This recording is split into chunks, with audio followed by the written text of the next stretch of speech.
Welcome to Blizzard Fire. We hope this video helps fire up your solution. In this video, I will explain how to change your Nissan Rogue brake light.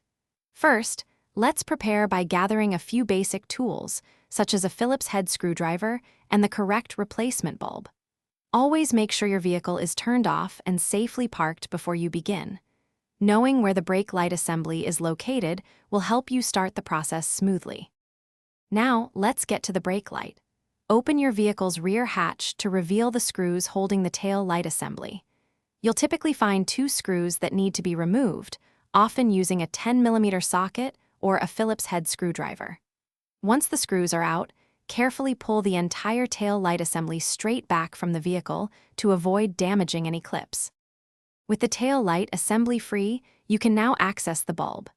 Locate the brake light bulb socket, which usually requires a quarter-turn counterclockwise to release. Gently pull the old bulb straight out of its socket. Be sure to handle the new bulb with gloves to prevent oils from your skin from shortening its lifespan.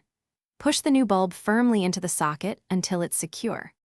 To finish up, reinsert the bulb socket into the assembly and twist it clockwise to lock it. Carefully align the tail light assembly with its mounting points on the vehicle and push it back into place until it snaps. Reinstall the two screws you removed earlier, tightening them snugly. Finally, have a friend check the brake light to ensure it illuminates properly when the pedal is pressed. Thanks for watching. If you found this helpful, don't forget to like and subscribe.